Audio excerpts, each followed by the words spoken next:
Okay, तो इससे previous meeting में हम डिस्कस कर रहे थे ये थ्री डायमेंशनल कोऑर्डिनेट सिस्टम को कि एक्स एक्सिस, वाई एक्सिस, जी एक्सिस कैसे बनते हैं। ये आपस में परपेंडिकुलर होते हैं। एक्स के अलोंग जो यूनिट वेक्टर है उसको हम आई से, वाई के अलोंग यूनिट वेक्टर को जे से, और जी के अलोंग यूनिट वेक्टर को हम के से रिप्रेजेंट करते हैं। इसका मतलब स्पेस में किसी भी वेक्टर को आई, जे और के लीनियर कॉम्बिनेशन की फॉर्म में लिखा जा सकता है।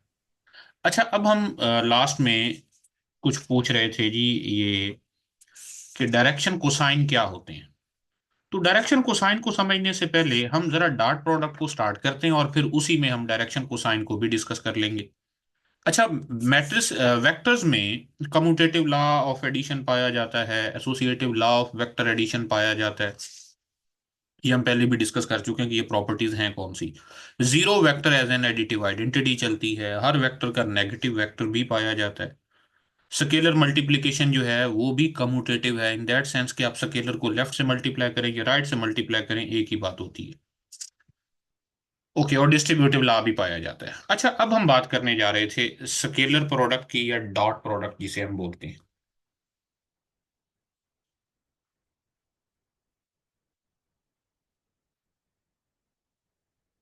इसे स्केलर प्रोडक्ट इसलिए कहते हैं क्योंकि इनसे जो हमें आंसर मिलता है वो एक स्केलर नंबर मिलता है, यानी वेक्टर नहीं मिलता। दो किस्म के प्रोडक्ट हम डिस्कस करने वाले हैं, एक वेक्टर प्रोडक्ट होगा और एक स्केलर प्रोडक्ट होगा।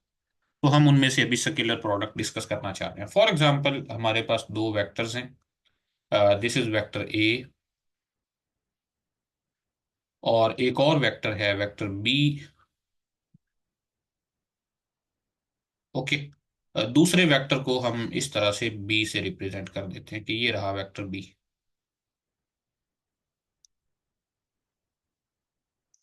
Okay, this is vector B.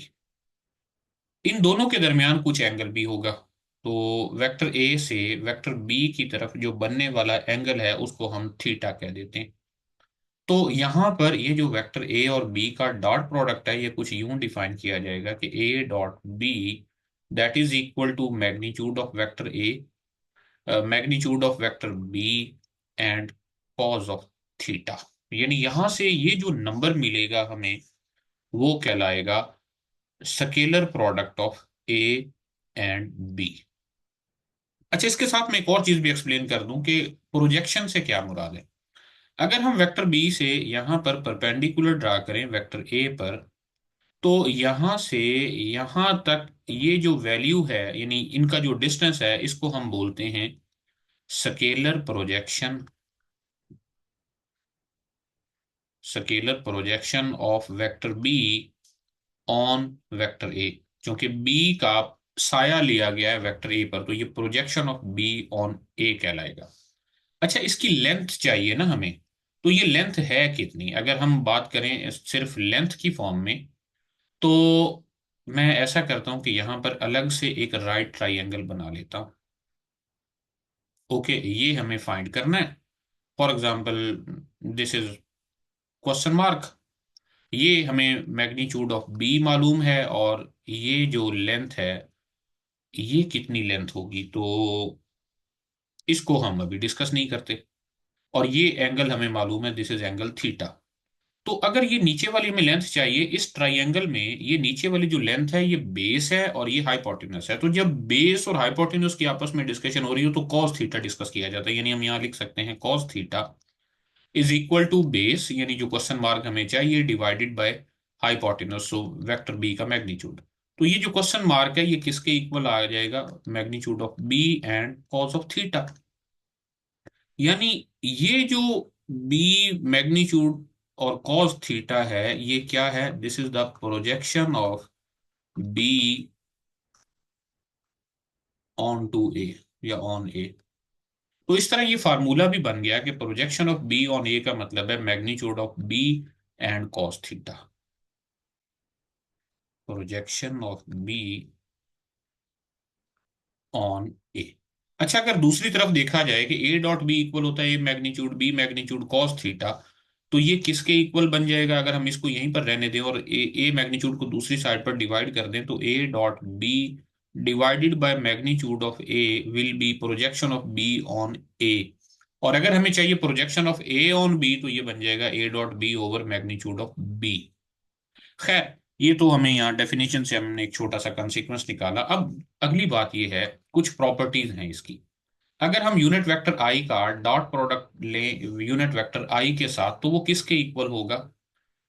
वो according to this definition magnitude of I and cos of the angle between I and I. तो आई चूंकि सेम वेक्टर है, उसका अपने आप के साथ जो एंगल है वो 0 डिग्री होगा, तो कॉस 0 1 होता है। आई चूंकि कि यूनिट वेक्टर, उसका मैग्नीट्यूड भी 1 है, तो ये 1 के इक्वल आ गया। इसी तरह जे डॉट जे भी 1 के इक्वल है और के डॉट के भी 1 के इक्वल है। अच्छा, अगर हम आई डॉट जे करें, बल्कि कोई से दो वेक्टर लें जो परपेंडिकुलर हों, if vector A is perpendicular to vector B, इसका मतलब यह है कि उन दोनों के दरमियान जो एंगल है वो 90 डिग्री है या 270 डिग्री है। तो इनका डॉट प्रोडक्ट किसके इक्वल होगा? A dot B will be equal to A magnitude B magnitude and cos of the angle 90 degree. Cos 90 चौके 0 होता है, तो ये इसको 0 बना देगा। तो यहां से हम एक डायरेक्ट जनरल रिजल्ट की भी बात कर सकते हैं कि vector A is perpendicular to vector B if and only if vector A dot B is equal to 0। ये बड़ा अहम रिजल्ट है। इसको ही यूज करते हुए किसी भी दो वेक्टर्स की ऑर्थोगोनैलिटी को डिस्कस किया जा सकता है। यानी अगर कोई से दो वेक्टर हों, तो अगर हमें ये डिस्कस करना हो कि क्या वो दोनों वेक्टर आपस में परपेंडिकुलर हैं या नहीं हैं, तो उसके लिए सिंपल इतना चेक कर लेना काफी है कि क्या उनका डॉट प्रोडक्ट 0 है या नहीं है। ओके, तो मैं बात कर रहा था किसी भी दो वेक्टर्स के परपेंडिकुलर होने की। तो कोई से दो वेक्टर परपेंडिकुलर सिर्फ और सिर्फ उस सूरत में होंगे जब उन दोनों का डॉट प्रोडक्ट 0 के इक्वल होगा, अदरवाइज वो परपेंडिकुलर नहीं होंगे। सो this is the perpendicular criteria. अच्छा, अगर परपेंडिकुलर के लिए ये कंडीशन है, तो आई और जे जो वेक्टर हैं वो तो परपेंडिकुलर होते हैं। इसका मतलब आई डॉट जे 0 के इक्वल होगा, इसी तरह के डॉट आई 0 के इक्वल होगा, इसी तरह जे डॉट के जो है ये भी 0 के इक्वल होगा। और ये जो डॉट प्रोडक्ट है ये कम्यूटेटिव भी है। कम्यूटेटिव होने का मतलब ये है कि A dot B is always equal to B dot A. क्योंकि ये स्केलर नंबर है ना, ए डॉट बी का भी आंसर वही आएगा, बी डॉट ए का भी आंसर वही आएगा। ए मैग्नीट्यूड बी मैग्नीट्यूड चूंकि स्केलर हैं, तो बी मैग्नीट्यूड ए मैग्नीट्यूड कर देने से भी उस पर कोई फर्क नहीं पड़ने वाला। So that's why dot product is commutative. तो अगर आई डॉट जे 0 है, तो ऑब्वियसली जे डॉट आई भी 0 होगा। के डॉट आई 0 है, तो आई डॉट के भी 0 होगा। और जे डॉट के अगर 0 है, तो के डॉट आई भी 0 के इक्वल होगा।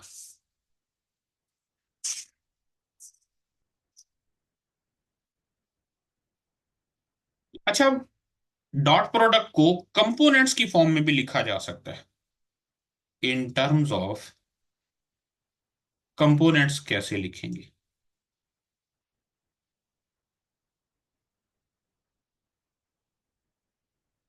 और फॉर एग्जांपल हमारे पास एक वेक्टर ए है जिसके कंपोनेंट्स हैं A1, जिसको हम लिख सकते हैं A1 I plus A2 J plus A3 K। Vector B है जिसको हम लिख सकते हैं B1 I plus B2 J plus B3 and K। और अगर हम इनका डॉट प्रोडक्ट लें, तो डॉट प्रोडक्ट लेने से क्या होगा? A dot B that will be equal to, अब जरा देखें, A1 का कंपोनेंट और ये बी के तमाम कंपोनेंट से मल्टीप्लाई होगा, डॉट प्रोडक्ट होगा। तो जब आई का जे के साथ डॉट प्रोडक्ट लेंगे 0 हो जाएगा, के साथ भी डॉट प्रोडक्ट 0 हो जाएगा। तो इसका मतलब सिर्फ इसके आई कंपोनेंट्स ऐड होंगे। इसी तरह जे कंपोनेंट्स भी मल्टीप्लाई होंगे और के कंपोनेंट्स भी मल्टीप्लाई होंगे। तो इस तरह से अगर डॉट प्रोडक्ट कंपोनेंट वाइज लेना हो तो बहुत आसान है, जस्ट आई कंपोनेंट्स को मल्टीप्लाई करें, प्लस करके जे कंपोनेंट्स को मल्टीप्लाई करें और प्लस करके के कंपोनेंट्स को मल्टीप्लाई कर लें, तो इस तरह से हमें ये डॉट प्रोडक्ट मिल जाता है। अच्छा, इसकी एक और प्रॉपर्टी भी है कि ये डिस्ट्रीब्यूटिव लॉ भी होल्ड करता है। डिस्ट्रीब्यूटिव लॉ किस सेंस में कि अगर एक वेक्टर ए लिया जाए और उसका डॉट प्रोडक्ट लिया जाए बी प्लस सी के साथ, तो ये इक्वल होता है A dot B and plus A dot C. अच्छा, अब हम बात करते हैं डायरेक्शन कोसाइंस की। तो यहां पर अब टॉपिक आ गया direction cosines.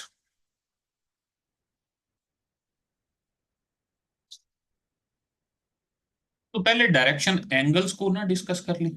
Direction angles and direction cosines हमारा टॉपिक है।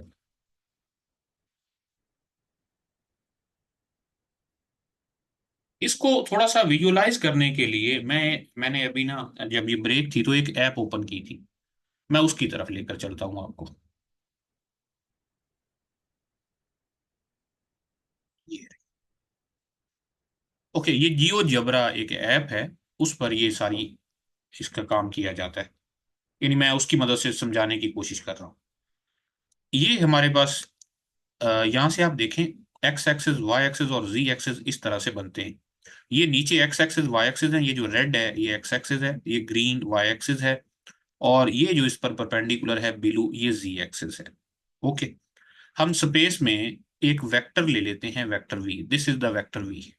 ओके, यहाँ पर आप इसको समझ सकते हैं कि ये कहाँ पर मौजूद है, एक्स एक्सिस वाई एक्सिस और जी एक्सिस में मौजूद है। तो ये मैं इसको रोक लेता हूँ। अच्छा जी, ये रहा वेक्टर। अब इस वेक्टर के डायरेक्शन एंगल्स क्या क्या होंगे? डायरेक्शन एंगल से मुराद ये है कि इस वेक्टर का एक्स एक्सिस के साथ बनने वाला एंगल, जो यहाँ पर आपको नजर भी आ रहा है, मैंने बना रखा है पहले ही, कि ये जो वेक्टर यहाँ पर नजर आ रहा है, ये जो एंगल है, सॉरी, जो कि है वन। ओके, ये यहाँ थोड़ा प्रॉब्लम बन गया था।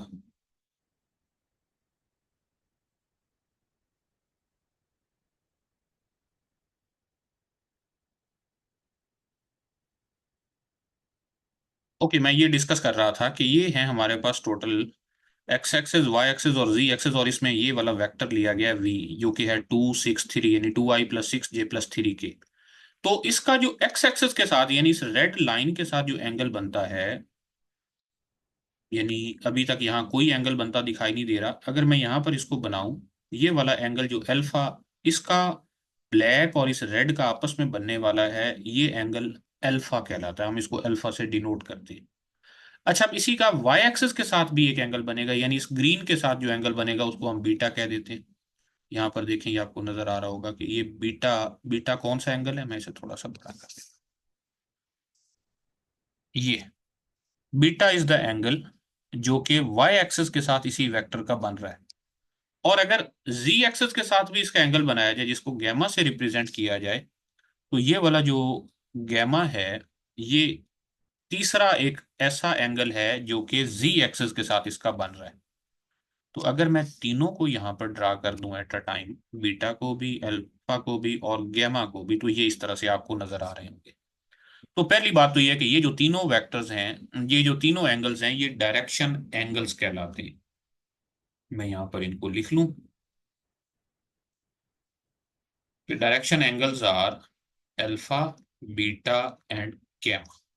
अच्छा, अब ये जो आपको नजर आ रहा होगा, ये अल्फा के बारे में अगर हम बात करें, तो यहां से राइट ट्राइंगल बनती है, यानी अलोंग एक्स एक्सिस, इस वेक्टर को और एक्स एक्सिस को अगर आपस में देखा जाए तो एक राइट ट्राइंगल बनती है। और वहां से थोड़ी सी कैलकुलेशन करने से हमें ये मिलता है कि cos अल्फा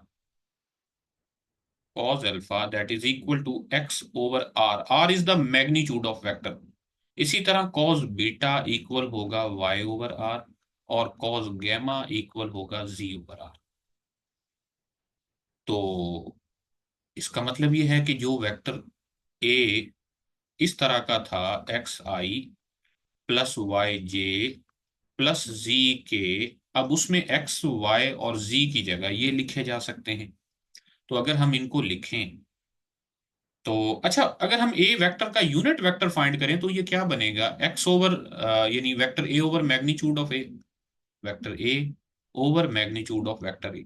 और ए मैग्नीट्यूड किसके इक्वल है, this is equal to R, यहां पर यानी आर उसकी लेंथ बता रहा है ना, सो मैग्नीट्यूड ऑफ ए के इक्वल है। तो इस तरह हम इसे लिख सकते हैं, वेक्टर ए ओवर आर।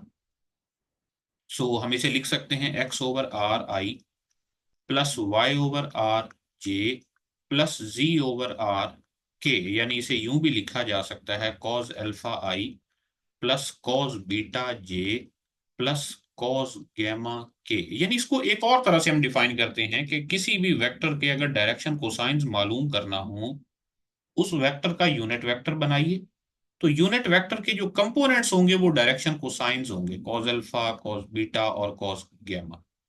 और अगर हमें तीन एंगल दिए गए और उनके बारे में पूछा गया हो कि क्या ये वाले तीनों वेक्टर, तीनों एंगल्स डायरेक्शन एंगल्स हैं या नहीं हैं, तो उसके लिए ये चेक करना ज्यादा बेहतर है कि cos square alpha plus cos square beta plus cos square gamma क्या ये वन के इक्वल है। अगर ये यूनिट वेक्टर है तो इसका मतलब इसका मैग्नीट्यूड वन होगा, तो ये उसका मैग्नीट्यूड ही है, cos square alpha plus cos square beta plus cos square gamma square root. तो अगर ये वन के इक्वल आएगा तो ये एंगल्स डायरेक्शन एंगल्स होंगे, अदरवाइज ये डायरेक्शन एंगल्स नहीं होंगे।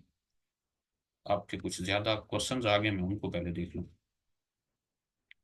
स्क्रीन शो नहीं हो रही, स्क्रीन जियो जबरा पे है। Okay okay okay okay okay okay, sorry, मैं इसको इधर गया।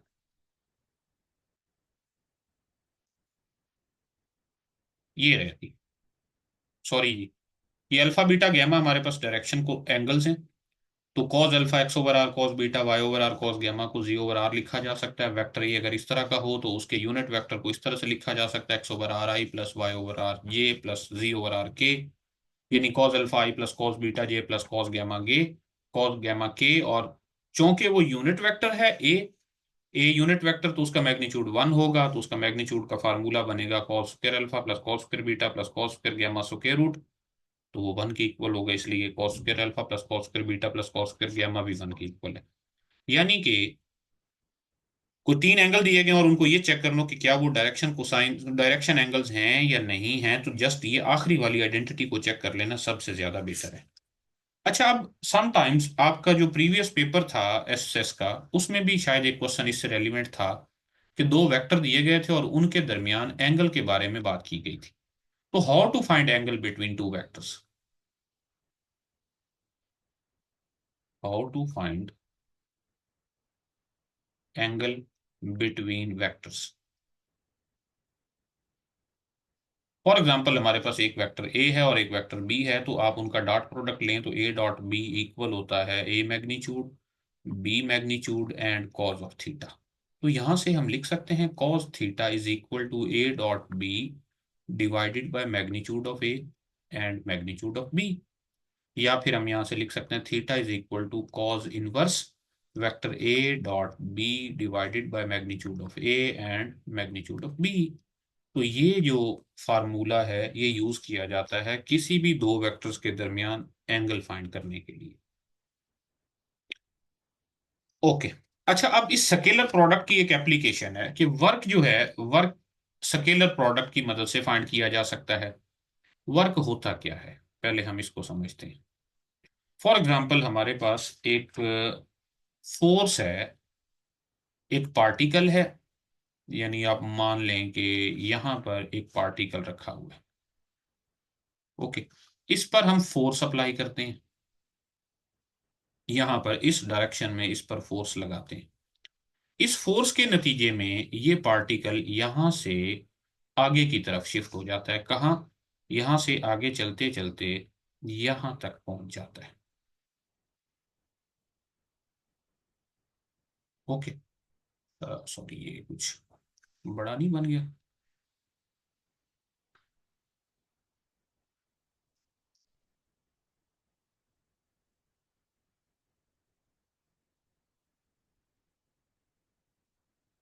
ओके, तो यही पार्टिकल थोड़ी देर में इस पर जब हमने फोर्स लगाई, जैसे आप यूं समझें एक टेबल पड़ा है और एक शख्स उसे यहां से धकेलना शुरू करता है और यहां तक ले आता है, तो ये पार्टिकल यहां पर आ गया और यही वेक्टर जो है दोबारा यहां पर मौजूद होगा।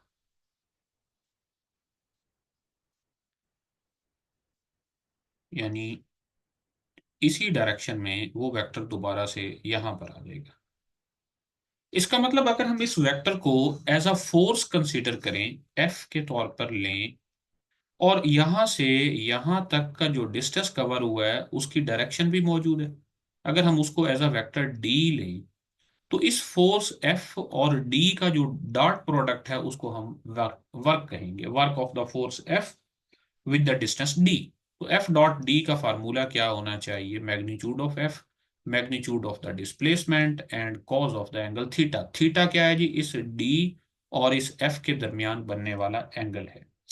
तो इस तरह एफ डॉट डी फाइंड करने से हमें उन दोनों के दरमियान वर्क डन भी मालूम किया जा सकता है कि उनके उस फोर्स के नतीजे में कितना वर्क हुआ। आखिरी टॉपिक है हमारा क्रॉस प्रोडक्ट। ओके, तो क्रॉस प्रोडक्ट को हम वेक्टर प्रोडक्ट भी बोलते हैं। क्यों? क्योंकि हमारे पास जो आंसर आता है दो वेक्टर्स को मल्टीप्लाई करने से, वो एक वेक्टर आता है। अच्छा, वो वेक्टर आता कैसे? ये हमारे पास एक वेक्टर है, वेक्टर ए। ये एक वेक्टर है, वेक्टर बी। तो हम इन दोनों का क्रॉस प्रोडक्ट फाइंड करना चाहते हैं। इनके दरमियान एक एंगल भी है, एंगल थीटा। तो according to head to tail rule, sorry head to tail rule कह रहा हूं, according to right hand rule, आप ऐसा करें, अपने हाथ को वेक्टर ए की तरफ ओपन करें और वेक्टर बी की तरफ टर्न करें। जरा आप ये प्रैक्टिस अभी करें कि वेक्टर ए और बी दिए गए हैं ना, तो वेक्टर ए पर आप अपना हाथ रखें, यानी हाथ की उंगलियां रखें सीधी, हाथ को खोल के, और अपनी उंगलियों को वेक्टर बी की तरफ टर्न करें। जैसे ही आप वेक्टर बी की तरफ टर्न करेंगे तो जो आपका अंगूठा है, आपका जो थंब है, वो बताएगा कि ए क्रॉस बी की डायरेक्शन कौन सी है। तो यहां पर जो ए क्रॉस बी की डायरेक्शन बनेगी वो कुछ ये बन रही होगी, अल्टीमेटली ऊपर की तरफ बनेगी। तो ये वाला जो वेक्टर है, ये कौन सा वेक्टर है? ये इनका क्रॉस प्रोडक्ट है। This is vector A cross B. अब ये जो ए क्रॉस बी है, अल्टीमेटली ये वेक्टर ए पर भी परपेंडिकुलर है और वेक्टर बी पर भी परपेंडिकुलर है, यानी इसका इस ए के साथ और इसका वेक्टर बी के साथ, दोनों के साथ एंगल 90 डिग्री बन रहा है। क्योंकि ए और बी समझे प्लेन में है ना, नीचे ग्राउंड में है। जैसे आप अपने जहां पर खड़े हैं, अगर आप खड़े हों तो ग्राउंड में अपने पाँव से ऊपर की तरफ एक वेक्टर आप खुद हैं, अपने पाँव से ग्राउंड में ही फर्श पर एक वेक्टर और किसी डायरेक्शन में बनाएं और दूसरा वेक्टर बी किसी और डायरेक्शन में बनाएं, लेकिन दोनों स्टार्ट आपके पाँव से ही हो। तो वो जो नीचे आपके फर्श पर दो वेक्टर बने हैं वो ए और बी हैं, और आप उनका क्रॉस प्रोडक्ट की डायरेक्शन में हैं, ए क्रॉस बी की डायरेक्शन में। तो अल्टीमेटली आप वो फर्श वाले दोनों वेक्टर्स के साथ परपेंडिकुलर हैं। तो ए क्रॉस बी जो है वो परपेंडिकुलर होता है वेक्टर ए पर भी और वेक्टर बी पर भी, क्योंकि इनके दरमियान जो एंगल है वो 90 डिग्री बनता है।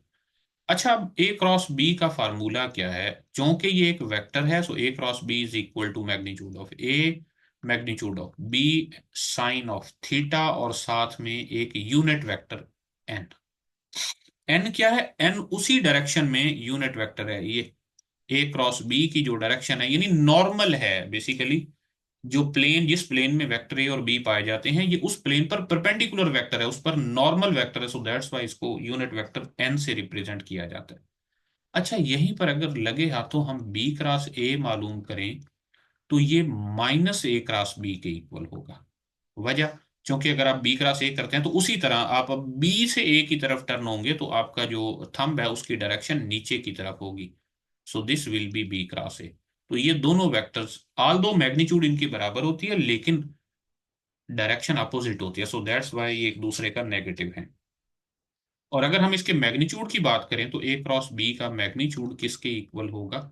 That will be equal to magnitude of A, magnitude of B, and magnitude of sine theta.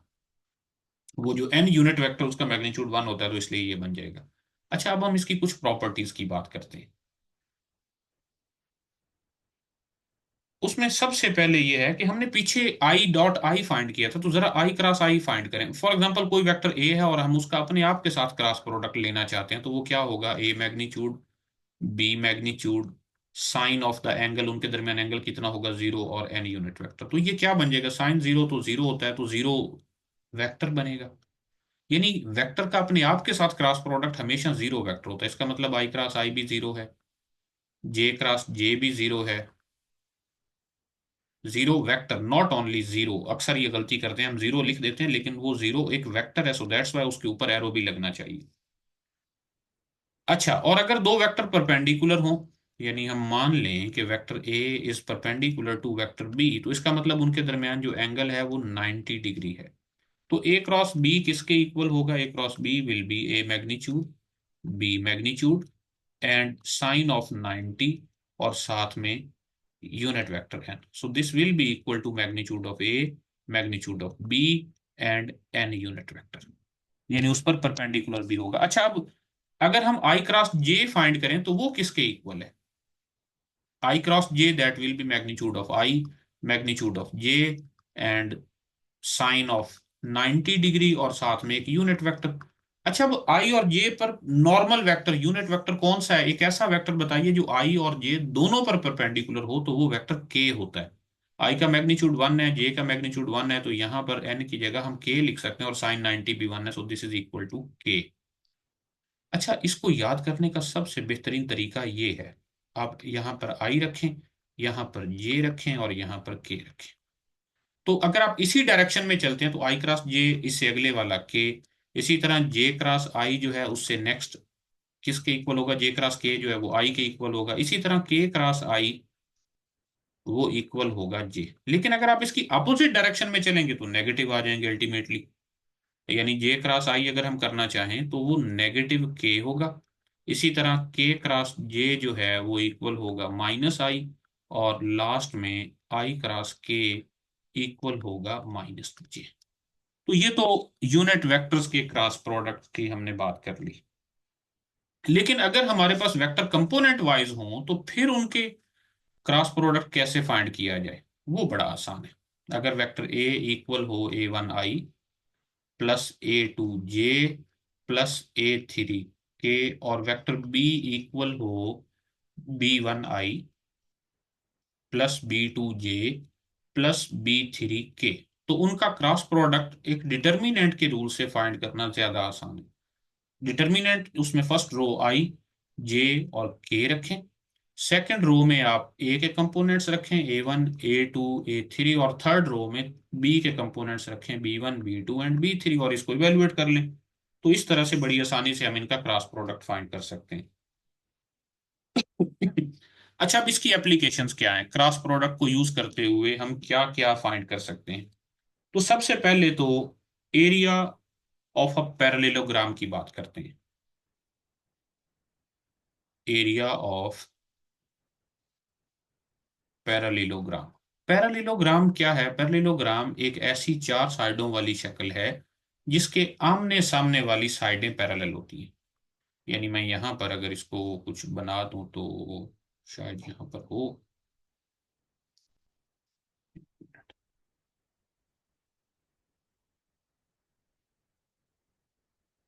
यहां पर नहीं है।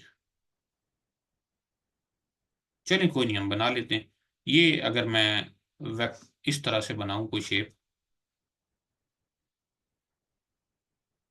ये वाली जो शेप है इसको हम पैरेललोग्राम कह देते हैं। जैसे ट्राई रेक्टेंगल जो है वो भी एक पैरेललोग्राम ही है।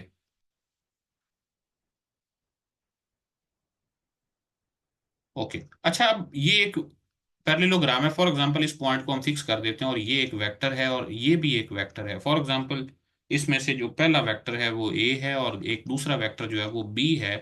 तो इसका जो एरिया है, area of parallelogram, area of parallelogram determined by the vectors a and b that will be equal to a cross b magnitude. यानी इन दोनों वेक्टर्स का क्रॉस प्रोडक्ट फाइंड करें और उसका मैग्नीट्यूड ले लें तो वो हमें एरिया ऑफ पैरेललोग्राम मिलेगा। और इसी तरह अगर हम एरिया ऑफ ट्राई की बात करें तो जो ट्राई है वो पैरेललोग्राम का हाफ होती है। तो चूंकि वो हाफ होती है तो इसलिए उसका एरिया भी हाफ हो जाएगा। तो उसका एरिया क्या होगा? That will be equal to A cross B magnitude and whole divided by 2। इससे रिलेटेड कुछ एग्जांपल्स बुक में मौजूद हैं, वो आपने लाजमी देखनी है। अच्छा, हम पीछे क्रॉस प्रोडक्ट को यूज करते हुए, सॉरी, डॉट प्रोडक्ट को यूज करते हुए परपेंडिकुलर का क्राइटेरिया देख चुके थे। तो इसी तरह पैरेलल का भी एक क्राइटेरिया है कि अगर ए क्रॉस बी जीरो के इक्वल हो तो ये उसी सूरत में पॉसिबल होता है जब वेक्टर ए पैरेलल हो वेक्टर बी। तो this is the criteria for parallel vectors. पहले वाला क्राइटेरिया फॉर परपेंडिकुलर वेक्टर्स था और ये क्राइटेरिया फॉर पैरेलल वेक्टर्स है।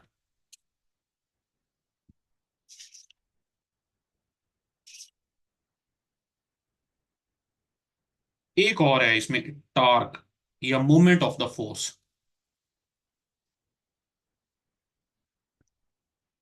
मोमेंट ऑफ फोर्स वो क्या है? फॉर एग्जाम्पल मोमेंट इस तरह से है कि आप मान लें कि एक फोर्स है F और हम किसी एक पॉइंट पर उसको लगा रहे हैं।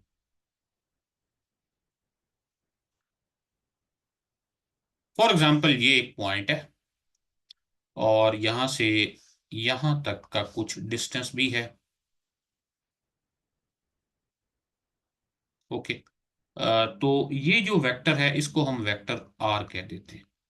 और यहां इस पर एक फोर्स अप्लाई करते हैं, यानी किसी भी डायरेक्शन में वो हो सकती है। फॉर एग्जांपल वो इस डायरेक्शन में हम फोर्स अप्लाई करते हैं, दिस इज एफ। तो ये जो आर और एफ हैं इनका अगर हम क्रॉस प्रोडक्ट लें तो R cross F will be called moment of F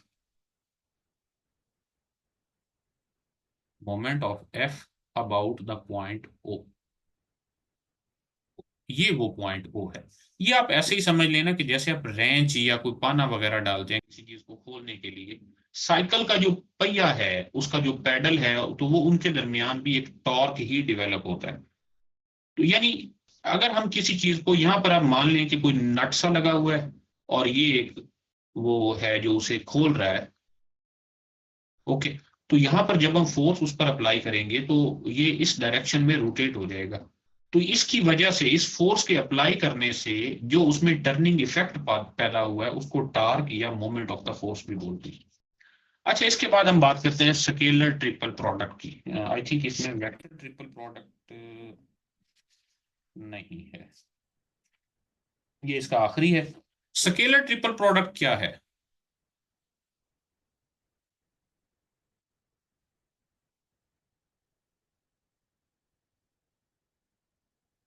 अगर हम तीन वेक्टर लें ए, बी और सी, तो हम बी क्रॉस सी अगर कर लें और उसका डॉट प्रोडक्ट लें ए के साथ, तो चूंकि ये स्केलर ट्रिपल, एक तो ट्रिपल प्रोडक्ट है यानी तीन वेक्टर्स हैं और एट द एंड जो आंसर आना है वो स्केलर आना है, तो इस तरह से स्केलर ट्रिपल प्रोडक्ट बनता है।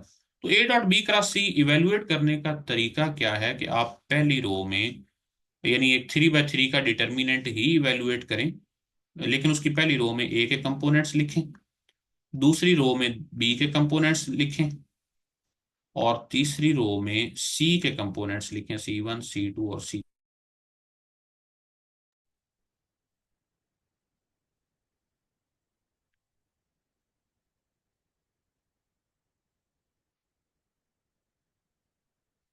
ओके, मैं बात कर रहा था कि ये स्केलर ट्रिपल प्रोडक्ट बनेगा। तो इसमें डिटर्मिनेंट की प्रॉपर्टीज को, अच्छा इसको यूं भी लिखा जाता है A B C, यानी ये इस तरह से थ्री टप्पल की फॉर्म में, यानी वो क्लोज ब्रैकेट के साथ। डिटर्मिनेंट की प्रॉपर्टीज को यूज करते हुए ये देखा जा सकता है कि vector A B C is same as vector B, vector C, vector A, and this is same as vector C, vector A, vector B. यानी तरतीब अगर यही रहे ए बी सी की तो कोई फर्क नहीं पड़ता। अच्छा, अगर इनमें से कोई से दो सेम हो जाएं, यानी वेक्टर ए, वेक्टर बी और वेक्टर ए, तो अगर कोई से दो सेम हो जाएं तो ये जीरो के इक्वल हो जाता है। वजह क्या है? अगर आप इसके में से दो सेम हो तो इसका मतलब इस डिटर्मिनेंट में कोई से दो रो सेम हो जाएंगी, और अगर जब दो रो सेम हो तो वो जो डिटर्मिनेंट है वो जीरो के इक्वल हो जाता है। ओके। और इसको वॉल्यूम ऑफ पैरेललोपिड और वॉल्यूम ऑफ टेट्राहेड्रन फाइंड करने के लिए भी यूज किया जाता है। इनके फार्मूलाज आप जरा बुक में देख लीजिएगा। एक और बड़ी खास बात, कोप्लेनर वेक्टर कैसे चेक किए जाते हैं? अगर कोई से तीन वेक्टर्स हों, यानी अगर कभी हम ये कह सकते हैं कि vector A, vector B, vector C, these are coplanar. Coplanar मतलब एक ही प्लेन में मौजूद होंगे। कब? If and only if there scalar triple product is equal to zero. यानी ये जरूरी है कि अगर तीन वेक्टर कोप्लेनर हैं तो उनका स्केलर ट्रिपल प्रोडक्ट जीरो के इक्वल होगा। और ये क्यों होगा, जरा इसकी वजह पे आप सोचिएगा कि ए क्रॉस बी जो है वो तो परपेंडिकुलर होता है ए और बी पर, और तीसरा है सी, सी उसके साथ डॉट प्रोडक्ट, और अगर सी भी उसी प्लेन में मौजूद है जिसमें ए और बी मौजूद है तो वो ए क्रॉस बी के साथ परपेंडिकुलर होता है। तो इस वजह से इनका जो स्केलर ट्रिपल प्रोडक्ट है वो जीरो की इक्वल होता है। तो यहां पर हमारा ये चैप्टर मुकम्मल हुआ। अब आपका कोई क्वेश्चन है तो आप पूछ सकते हैं। नेक्स्ट क्लास में हम इंशाल्लाह नेक्स्ट चैप्टर स्टार्ट करेंगे। और अगर आप यहाँ नहीं पूछना चाहते तो आप ग्रुप में वॉइस नोट भी छोड़ सकते हैं, मैं उसका रिप्लाई कर दूंगा। ओके, आई थिंक कोई नहीं पूछने वाला, तो आप ग्रुप में ही मुझे मैसेज कर सकते हैं अगर कोई आपका और क्वेश्चन हो तो। ओके जी, मिलते हैं कल इंशाल्लाह।